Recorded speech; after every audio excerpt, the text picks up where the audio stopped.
बीती रात जिला ऊना के गांव पर कोटला कला में तब हंगामा मच गया जब वहां पर गांव वालों ने मिलकर पंजाब के कुछ शरारती तत्वों को पकड़ा और गांव से खदेड़ कर बाहर निकाला। एक्चुअली कहानी है गांव में ही एक नशा मुक्ति केंद्र की जो पिछले 6 से 7 साल से चल रहा था। कुछ 6-7 साल पहले इस नशा मुक्ति केंद्र ने किराए पर एक बिल्डिंग लेकर पंचायत से एनओसी लेकर यहाँ नशा मुक्ति केंद्र खोला।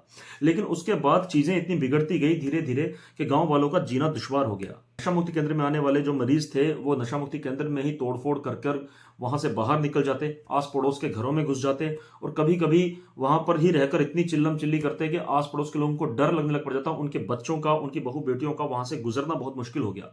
यहाँ से हटवाया जाए। यहाँ पर बोर्ड भी लगा है कि मेरा बेटा जब हादसा हुआ था, जब मेरा बेटा यहाँ से जा रहा था एक्टिवा लेकर, तो उसको भी उससे एक्टिवा मांग रहे थे बच्चे से, उसको खाली हाथापाई करने लगे थे और बेटा मेरा भाग गया था। आंदी उत्थे असीं कुछ नहीं कर सकते। बाकी जी इन्हों असीं जे रोकीए तो सानू ये मारन पैंदे, गाली गलोच करते हैं जी। असीं परिवार वाले देहाती आदमी है जी, तो साडी जगह का भी ये निवारण किया जाए। तो ये नशा मुक्ति जिहड़ा केंद्र आ, असीं तो हत्थ जोड़ के बेनती करते हैं बंद ही हो जाए। तो सब तो खरी गल है जी। तो सानू अस बहुत परेशान करते, रात में लड़ाई झगड़ा, इन्हां दे जिल्ल नशा नहीं मिलता जां कुछ हुंदा, जो इन्हां दे संचालक आ वो इन्हां नाल मार कटाई करते, फिर खिड़कियां बारियां तोड़ के और नट्ठे जाते। रात को गड्डियां आंदियां, किस कारण आंदियां, क्या करदियां क्या नहीं करदियां जी। 12-12 1 बजे साडी नींद हराम की भी इन्हां ने जी। असीं परेशान आ। जिसले असीं मकान मालकां नूं बोलदे वो सुनवाई नहीं करते, पंचायत साडी सुनवाई नहीं करती जी। लड़ाई झगड़ा होया था, बहुत मार कटाई हुई थी, वड्ड बड़ा उल्टा साडे प्रधान ने कुछ नहीं बोलिया, एक्शन नहीं लिया, ना ही आया। और उप प्रधान आया, वार्ड नंबर 1 का पैंच आएगी, ये बेचारे पूरी रात बैठे 12-1 बजे तक, तो उत्थे तो सारा जायजा इन्हां ने लिया जी। सो असीं हथ जोड़ के बेनती करते हैं जी, ये साडा नशा मुक्ति केंद्र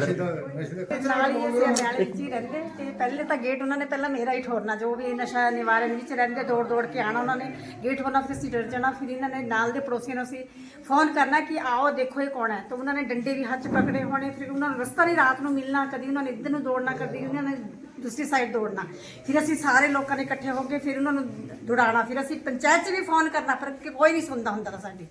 और जो पहले जो इनका इंचार्ज था उसके ऊपर मारपीट की, फिर हमारे घरों में बड़े, फिर लाठियां डंडे उनके हाथ में थे, और हमारे पशुओं के बीच में जब हम आगे जाते थे तो किसी का डंडा मारते थे, किसी का लाठी मारते थे।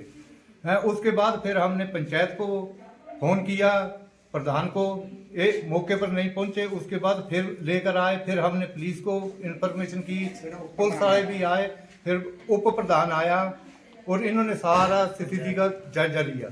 उसके बाद हमने 20/5 को इनको एप्लीकेशन दी कि इस नशा मुक्ति केंद्र को बंद किया जाए। इन्होंने कोई उस पर असर नहीं किया। उसके बाद दिसंबर को हमने दी एप्लीकेशन, कोई कार्रवाई नहीं की। फिर अभी 17 को दी हमने, 140 आदमी के 35 के साइन कराकर, उसके बाद इन्होंने अभी कार्रवाई की है। इसलिए हमारी मेहरबानी करके इसनों मतलब बंद कराने की अपील है सारिਆਂ ਦੀ। 6 से 7 साल हो गए इस नशा मुक्ति केंद्र ਨੂੰ ਇੱਥੇ ਸਥਾਪਿਤ ਕੀਤੇ ਹੋਏ। ਨਾ ਤਾਂ ਇਸ ਨਸ਼ਾ ਮੁਕਤੀ ਕੇਂਦਰ ਦਾ ਕੋਈ ਆਧਾਰ ਪਤਾ ਹੈ ਕਿ ਕਿਹਦੇ ਨਾਮ ਪਰ ਹੈ, ਕਿੱਥੇ ਤੇ ਹੈ, क्या नाम है इस नशा मुक्ति केंद्र का, कुछ नहीं पता। और पहली गल तो यह है कि इस बेस पर बनाया गया, ये नहीं समझ आता कोई भी नॉर्म्स इत्थे जो है वो क्लीयर किया ही नहीं गया है। ना तो इसकी बाउंड्री है, ना इतना कोई बोर्ड है, ना इतना कोई प्रोटेक्शन है किसी तरह की भी। ईवन कि अगर देखा जाए तो शाम को रात को इतना जो पेशेंट्स आते थे और रात को पिंड में घूमन लग पैंदे, कोई सिक्योरिटी नहीं है कि किस तरीके उन्होंने अंदर रखना है, क्या उन्होंने तरीका होंदा है। मैंने ये नहीं समझ आता कि मैडिकल जो व्यवस्था होंदी है वो किस तरीके इत्थे पास की गई है, किद्दां इन्हां दी इंस्पैक्शन जो है करके वो पास कर दिता गया कि हाँ ये चलना चाहिए है। आज स्थिति यह है कि पिंड विच इत्थे पता नहीं किन्नी कबार इत्थे ते निकल के चोरियां निकल के पिंड च लोगों के घर ही बढ़ते हैं। सारा आस पास रिहायशी इलाका है, सारियां दी मावां भैणां घर ही रहिंदियां हैं। रात ਨੂੰ ਹੰਗਾਮਾ ਮਚਾਉਂਦੇ, ਫੋਨ ਪਰ ਵੀ ਗਾਲਾਂ ਕੱਢਦੇ ਆ ਤੇ ਸਾਨੂੰ ਬੰਦ ਹੋਣਾ ਚਾਹੀਦਾ ਹੈ। ਉਹ ਰਾਤ ਨੂੰ ਨੱਠਦੇ ਆ, 2-3-4 ਵਾਰੀ ਇਹ ਹੰਗਾਮੇ ਹੋ ਕੇ ਅਸੀਂ ਪ੍ਰਧਾਨ ਜੀ ਨੂੰ ਵੀ ਫੋਨ ਕੀਤੇ, ਉਹ ਰਾਤ ਨੂੰ ਫੋਨ ਨਹੀਂ ਉਠਾਉਂਦੇ, ਕੋਈ ਐਕਸ਼ਨ ਨਹੀਂ ਇਹਦੇ ਪਰ ਲਿਆ ਜੀ। जिले एक्शन लैने की गल आती है, जिले एप्लीकेशन पुजदियां है पंचायत तक या कितनी भी पता नहीं केड़ा बिज का बंदा खबर देंदा है, ताला ला के नट जाते, जिद्दां अस ताला ला के नट गए। ये 2-3 दिन गल ठंडी पैनी है, इन्हीं फिर मुड़का आना है, फिर मुड़का आके रातें इत्थे वही हाल होंदा है। और कोई किसी तरह का नॉर्म्स इस नशा मुक्ति केंद्र ने क्लियर नहीं किया था, ना ही मेडिकली और ना ही अगर देखा जाए वहाँ कोई बाउंड्री वॉल थी, ना ही कोई सिक्योरिटी थी, ना ही किसी तरह का कोई बंदोबस्त था कि अगर कल को कोई अनहोनी हो जाए तो उसको कैसे संभाला जाए। ऐसे में पिछले 3 साल से गांव वालों ने मिलकर पंचायत प्रधान हर किसी को बार बार ये एप्लीकेशन लिखी कि इस नशा मुक्ति केंद्र को यहाँ या तो बंद कराया जाए या यहाँ से स्थानांतरित किया जाए, लेकिन कहीं से कोई कार्रवाई ना होने के कारण थक हारकर कुछ दिनों पहले गांव वालों ने ग्राम सभा के दौरान ये निर्णय लिया कि उपायुक्त जिला ऊना को एक एप्लीकेशन सौंपी जाए तथा स्थिति के बारे में उन्हें अवगत कराया जाए। करीब 2 दिन ही हुए थे उपायुक्त को इसके बारे में बताए, उन्होंने अपने तरीके से मेडिकल टीम भेजकर एक्शन लिया, लेकिन बीती रात आधी रात के समय फिर से पंजाब के कुछ शरारती तत्व वहां पर आए और वो नशा मुक्ति केंद्र के अंदर घुसकर क्या कर रहे थे किसी को कुछ पता नहीं था। लेकिन ऐसे में गांव वालों की समझदारी काम आई, उन्होंने उनको धर दबोचा और पुलिस को फोन किया।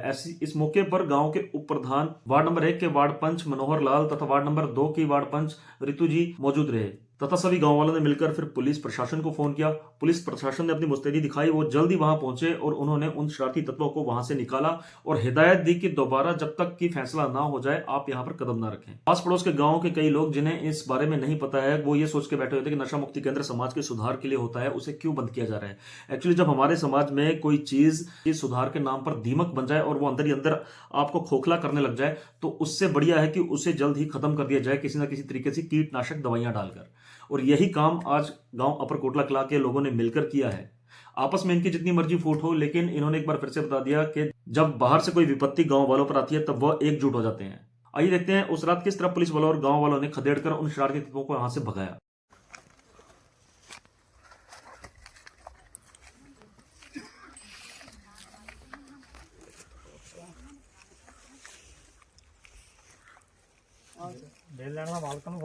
सर गलत वही ना मानता, मैं लेट हो गया, मैं कर देना यार। यार बिल तो फोटो भी भेज सकते थे, मालक तो फोटो भी भेज सकते थे। मैंने फोन है, मैं सर सप्लाई करके बिल आया, मैं कहने ले आए बिल। मेरी बैटरी किधर रखी है? बाहर जलाए मीटर कट्टिया, कहने बिल बुल कलेक्ट करके कल ਨੂੰ बिल्डिंग खाली कर देनी ना। मीटर नहीं कटा है, मीटर ठीक है। नहीं अंदर बत्ती नहीं ना जग रही सर। कोई मालिक कौन है? मालिक है नहीं सर, मालिक है नहीं, किराया करो तो फालतू नहीं बोले यार। ठीक है तो उन्होंने क्या किराया करो है देने दोने का देने। हां जी साहब आप देगा सर किराया। आपको पूछ रहा हूं भाई जी, नहीं किराया का कोई पता नहीं, मालिक में बुलाओ। ये तो पहला हो रही किसान पहला कसमाड़ दिया था जी भाई, तो लड़ाई झगड़ा हो रहा है ना। बाढ़ से जी 40000 रुपए का देने लाइन। हां जी वही ना, ठीक है जी। तो बाद अंदर सामान है बोलने का। हां जी सामान नहीं पर को लेना है, बिल लेना है, घर में क्लास देके सारा बिल्डिंग का। रात को दिन को दिन लगता आपको सर। मैं सप्लाई करता हूं, हम बिल होके तो क्या ये किसका ये वा और जिनका उनका फोन आया था, कहते बिल लेके आ गया। मैं बिल लेके बाद कहते चेक करके आई, अंदर मैं चेक कुछ नहीं डाला सर। देख लो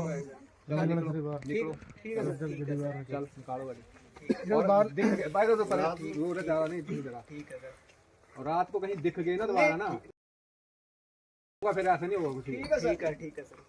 दिनों भी सर बोल दो, बीच बीच में आकर ले जाते। तो मालिक है वो कर। चलो जो कार्रवाई है वो अलग है, पर इतनी रात को तंग करने का क्या मतलब है? डीसी साहब के पास चलो जो देखो ना मैं खाली करवा सकता हूँ ना मैं सामान नहीं आपकी हम समझते हैं सर, लेकिन ये जो इस टाइम एक्टिविटी होती है ये इलीगल एक्टिविटी है। हाँ आसपास के लोग सहम जाते हैं क्या हो रहा है।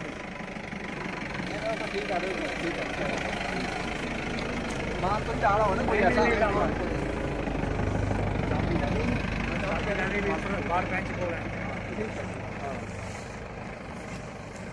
वो कहता लाइट नहीं जगती जी, हुण काहदा लाइट जाएगा। हां ये अंदर नहीं ਜਾਂਦਾ अंदर भी नहीं कहना बड़ी गड्डी है आधे घंटे से ਇੱਥੇ ਖੜੇ ਵਹੀ ਸੋਚਿਆ ਉਹਨਾਂ ਸਾਲ ਐ ਹੋ ਗਏ ਉਹਨੇ ਉਹਨਾਂ ਤੇ ਸਮਾਨ ਲੈ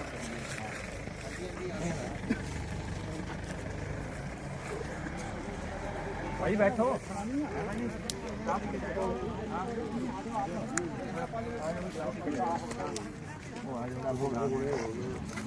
ਸਮਾਨ ਤਾਂ ਹੁਣ ਟੱਕਣਾ ਹੀ ਹੋਣਾ, ਹੁਣ ਵੀ ਕਹਿਤਾ ਵਾ ਜੱਦੇ ਨਾਲ ਟੱਕਰੇ ਨਾ ਉਹਦੇ ਨਾਲ ਆ ਕੇ ਸਾਨੂੰ ਕੋਈ ਦਿੱਕਤ ਨਹੀਂ। ਸਾਨੂੰ ਨਹੀਂ ਮਤਲਬ।